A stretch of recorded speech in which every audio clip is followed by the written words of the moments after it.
오늘은 5월의 첫날입니다. 오늘 아침 우리에게 주시는 말씀은 고린도전서 13장 4절에서 7절 말씀입니다. 사랑은 오래 참고 친절합니다. 사랑은 시기하지 않으며 뽐내지 않으며 교만하지 않습니다. 사랑은 무례하지 않으며 자기의 이익을 구하지 않으며 성을 내지 않으며 원한을 품지 않습니다. 사랑은 불의를 기뻐하지 않으며 진리와 함께 기뻐합니다. 사랑은 모든 것을 덮어주며 모든 것을 믿으며 모든 것을 바라며 모든 것을 견딥니다. 사랑의 가족. 계절의 여왕이라고 하는 5월이 시작되었습니다. 5월에는 어린이날, 어버이날, 부부의 날이 있어 흔히 가정의 달이라고 불립니다. 그래서 5월을 여는 오늘 아침에는 가족과 가정에 대해서 함께 나누어 보고자 합니다. 심리학자 메슬로우는 인간의 욕구에 단계가 있다는 욕구 단계설을 주장했습니다. 인간의 욕구는 그 중요도에 따라 일련의 단계를 밟는다는 것입니다. 탑을 쌓아가듯이 하나의 욕구를 충족하면 다음 단계의 상위 욕구가 나타납니다. 첫 번째 단계는 가장 기본적인 생리적 욕구입니다. 따스한 옷이나 거주지, 먹을 것을 얻고자 하는 욕구지요. 기본적인 생리적 욕구가 해결되지 않는 한 다른 욕구는 드러나지 않습니다. 생리적 욕구가 충족되면 2단계인 안전의 욕구가 나타납니다. 안전 욕구는 신체적, 감정적인 위협과 위험으로부터 자신을 보호하고 불안을 피하고자 하는 것입니다. 3단계는 소속감과 애정 욕구입니다. 이것은 관계를 형성하고 동료들과 소속감을 느끼고 싶어하는 욕구를 말합니다. 인간은 사회적 존재이므로 어딘가에 소속되어 자신이 다른 사람과 집단에 의해 받아들여지길 원합니다. 동료와 친교를 나누고 싶어하고 사랑하는 사람과 함께 지내고자 하는 욕구입니다. 4단계는 존경의 욕구입니다. 소속의 욕구가 어느 정도 채워지면 그 집단에서 단순한 구성원 이상의 존재가 되기를 원하게 됩니다. 이는 내적으로는 자존, 자유를 성취하려는 욕구를, 외적으로는 타인의 인정을 받으며 집단 내에서 어떤 지위를 확보하려는 욕구를 의미합니다. 마지막 5단계는 자아실현 욕구입니다. 이 단계에서는 나의 능력을 발휘하고 싶다, 자기 개발을 계속하고 싶다는 이런 계속적인 자기 발전을 통해 성장하고 자신의 잠재력을 극대화하여 자아를 완성시키려는 욕구입니다. 메슬로우는 앞에 4가지는 결핍 욕구라 하였고 마지막 단계인 자아실현 욕구는 성장 욕구라고 하였습니다. 욕구 단계설에 따르면 앞에 4가지 결핍 욕구가 충분히 채워지지 않으면 자아실현의 성장 욕구 또한 채워질 수 없다는 것입니다. 오늘날 많은 사람들이 자아실현을 목표로 이루고자 하지만 그저 꿈과 희망에만 머물러 있고 실제로 이루어지지 않는 이유는 바로 앞에 4단계 욕구들을 깊이 있게 고려하지 못하고 바르게 채우지 못했기 때문입니다. 그런데 1단계에서 4단계까지의 결핍 욕구들을 밑바탕으로부터 온전하게 경험할 수 있는 최초의 장소는 바로 가정입니다. 가정은 이 세상에 존재하는 모든 공동체의 가장 근원적인 모태가 됩니다. 어떤 가정에서 태어나 어떤 가족과 함께 자랐느냐가 저와 여러분 각자의 정체성을 형성하고 자신의 삶을 추동하는 가장 강력한 토대가 된다는 것입니다. 우리나라의 전통적인 가족 형태는 부부가 양친을 모시고 자녀와 함께 사는 3세대 가족이었습니다. 그러나 오늘날은 부부와 자녀가 함께 사는 2세대 가족이 가장 큰 비율을 차지하고 있고 부부만 살거나 홀로 사는 1세대 가족도 점차 늘어가고 있습니다. 가족의 종류도 다양합니다. 한부모 가족, 미혼모 가족, 무자녀 가족, 노인 가족, 재혼 가족, 입양 가족, 다문화 가족, 부부 취업 가족, 주말 부부 가족, 기러기 가족, 미혼 독신 가족, 동거 가족, 동성애 가족, 공동체 지향 가족이 있습니다. 이렇게 다양한 가족들 안에서 매슬로우가 말한 4단계의 결핍 욕구들이 온전히 채워줄 수 있다면 다행이지만 그렇지 못하면 개인의 자아 실현은 쉽지 않을 것입니다. 그런데 가정은 사랑하는 두 사람의 만남으로 탄생합니다. 그리고 이 둘 사이에서 가장 필요한 것은 친밀감이며 정서적인 유대입니다. 부모를 떠난 성인들이 사랑하는 이를 만나게 되면 평생을 함께하고 싶어하고, 그래서 그들은 결혼을 합니다. 한 가정이 태어납니다. 요즘은 의도적으로 자녀를 두지 않고 부부가 모두 자신의 일을 가지고 경제적으로 여유롭게 살기를 원하면서 아이의 양육에 돈과 시간을 들이기보다는 부부의 행복을 위해 더 노력하겠다는 딩크족, 더블 인컴 노 키드라고 영어로 되는 건데요. 이 딩크족들도 많이 있지만 아이를 얻으면 자연스럽게 2세대 가족이 됩니다. 이때 아이는 부모와의 상호작용 속에서 본래 가지고 있는 욕구들을 하나씩 채워나가고, 또 부모와의 만남이 앞으로 있을 모든 만남의 토대가 됩니다. 어느 가정에서 자랐느냐에 따라 대체적으로 4종류의 형태를 보이는 사람이 됩니다. 저는 혼자서도 편안하게 무엇이든 집중을 잘해요. 물론 다른 사람들과 어울리는 것도 좋아해서 누군가와 함께 일하는 것도 두렵지 않아요 라고 말하는 사람이 있는가 하면, 저는 혼자 있으면 몹시 불안하고 버려진 느낌이 들어요. 그래서 다른 사람들과 함께 있어야 마음이 편안해져요. 혼자 있는 것이 두려워요 라고 하는 사람도 있습니다. 또 어떤 이는 저는 오히려 혼자 있는 것이 편해요. 다른 사람과 섞이는 것이 부담스럽고 혼자 있을 때 오히려 에너지를 얻는 편이에요 라고 합니다. 그런데 이런 사람도 있죠. 저는 혼자 있어도 불안하고 다른 사람과 너무 가까워져도 힘들어요. 사람들과 가까워지면 내 영역을 너무 많이 침범하게 될 것 같아서 가까이 가기 힘들어요. 그렇다고 혼자 있으면 버림받은 느낌이 들어서 불안해지고요. 어떤 가정에서 어떤 방식으로 자랐느냐에 따라 행복한 자신의 삶을 만들어가는 사람이 있는가 하면, 평생을 발버둥치며 초기의 부정적 삶의 경험을 떨쳐내려는 삶도 있습니다. 그리고 완벽한 가정이란 존재하지 않기 때문에 또 완벽한 사람도 없고, 그래서 어딘가는 부족한 사람들끼리 만나서 첫 가정을 이루게 됩니다. 그리하여 모든 가정에는 반드시 티격태격하는 갈등이 있기 마련입니다. 가정은 이렇게 두 사람의 사랑으로부터 시작하였고, 또 좋은 가정을 만들고 이끌어가는 밑바탕에는 사랑이 있습니다. 부족한 사람들이 함께 모여 살아가는 모든 공동체가 겪어야 하는 갈등과 분열, 상처들을 치유하는 것도 바로 사랑입니다. 사랑에 대해서는 바울 사도께서 매우 잘 설명을 해 놓으셨습니다. 사랑은 우선 참고 기다릴 줄 압니다. 사랑은 상대가 충분히 자신의 뜻과 삶을 펼치도록 믿고 기다려주는 것입니다. 함께 살아갈 때 가장 문제가 되는 것은 자기 자신을 중심에 놓고 모든 것이 자기 방식대로 되기를 기대하는 것입니다. 이것은 사랑이 아니라 지배입니다.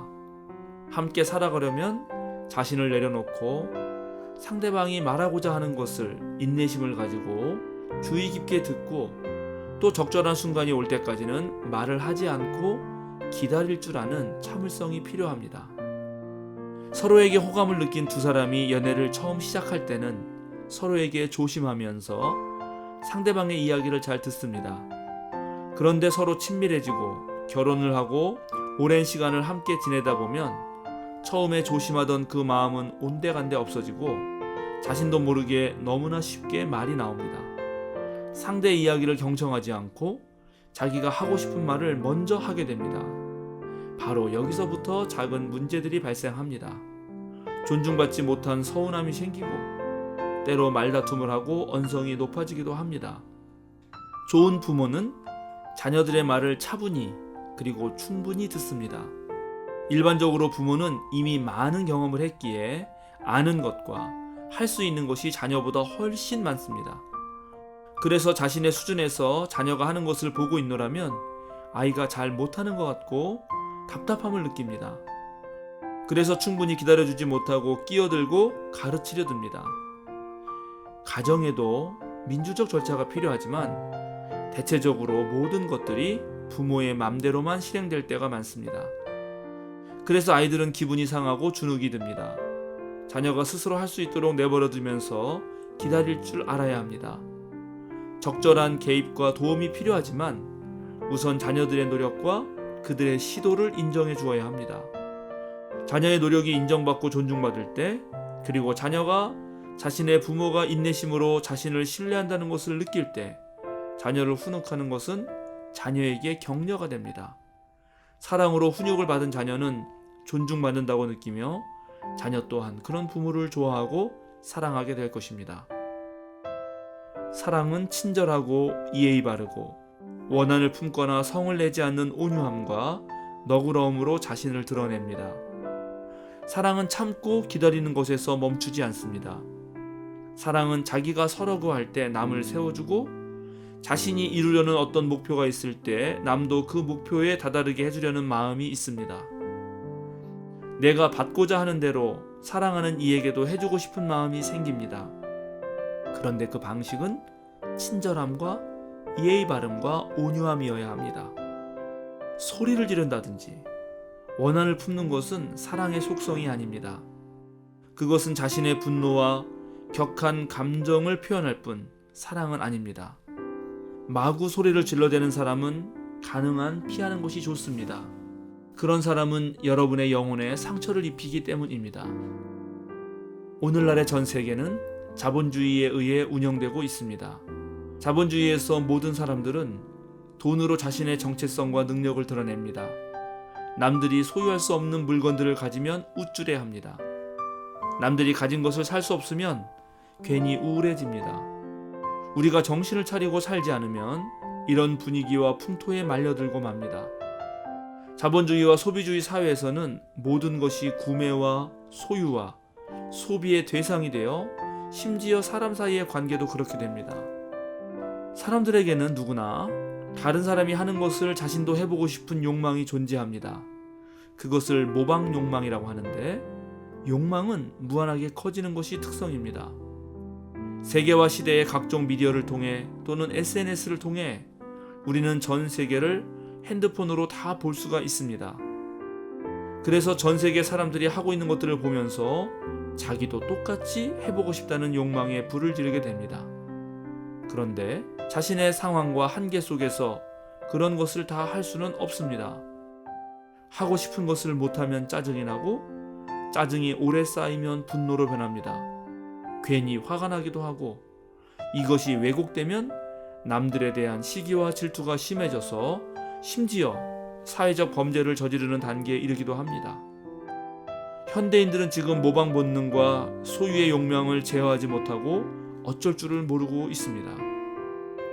온유함과 친절함, 너그러움이란 이러한 소유욕에서 벗어난 성숙한 사랑에서 나오는 것입니다. 우리는 성내거나 화내거나 큰 소리 없이 부드럽게 어루만지는 능력을 키워야 합니다. 온유함과 부드러움으로 자녀를 돌보는 부모는 그 아이가 자신감 있고 자존감 높은 사람으로 성장하고 세상이 그를 환대해주는 좋은 곳이라는 것을 경험하도록 도와줍니다. 예수님은 자신이 선택하신 백성들과 제자들을 격려하면서 이런 말씀들을 하셨습니다. 기운을 내라 아이야. 참으로 내 믿음이 크다. 내 소원대로 되어라. 소녀야 일어나거라. 내 믿음이 너를 구원하였다. 평안히 가거라. 안심하여라. 나다. 두려워하지 말아라. 예수님은 우리에게 위로와 위안이 되며 힘과 기운을 북돋아주는 말씀들을 해주셨습니다. 우리를 비하하거나 슬프게 하거나 화를 불러일으키거나 멸시하는 말을 하시지 않았습니다. 우리는 가정에서 이런 말들을 배워야 하고 사용해야 합니다. 또한 사랑은 모든 것을 덮어주는 것이라고 바울 사도는 말합니다. 모든 것을 감싸 안고 품어준다는 것은 쉬운 일이 아닙니다. 우리 주변에서 이루어지는 사랑은 늘 완벽하지 않습니다. 그래서 때로 우리는 실망하곤 합니다. 그러나 우리는 모든 것을 용서하시는 예수님을 따라 용서하는 법을 배워야 합니다. 겸손한 마음으로 늘 온유하게 사랑하였다 해도 상대는 내가 아니기 때문에 얼마든지 그 사랑을 저버리는 행동을 할 수 있습니다.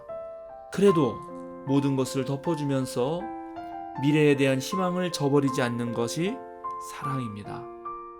사랑을 하다 보면 언젠가 나와 상대방이 변하여 성숙해지고 놀라운 아름다움을 발산하고 미처 몰랐던 능력을 보여줄 수 있다는 것을 믿는 것이 사랑입니다.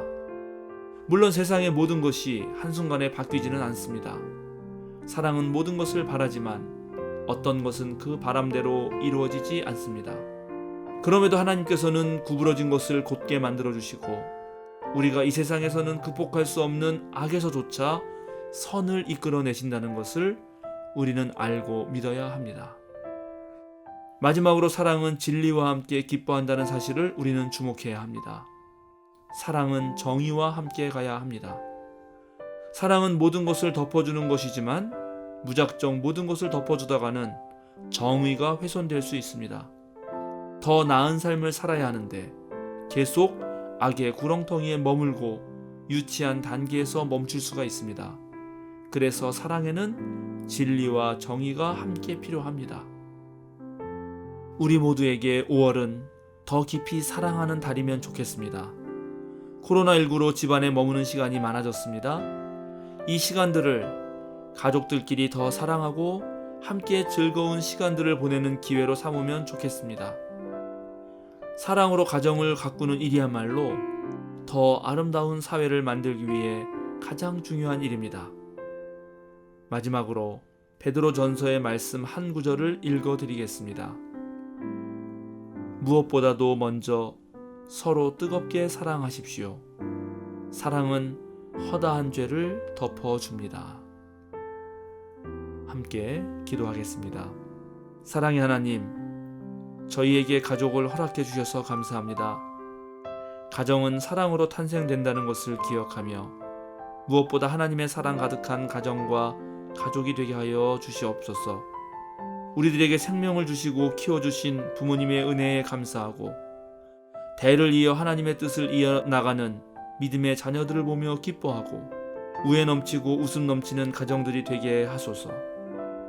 우리 생명사랑 공동체가 예수님의 참다운 가족이 되게 하셔서 이곳에 머무르는 모든 이들에게 쉼과 평안과 행복을 허락하소서. 우리가 언제나 하나님의 뜻을 생각하고 그것을 행하여 참된 가족의 모습이 어떠한지를 증거하게 하소서. 우리 주 예수 그리스도의 이름으로 기도드립니다. 아멘.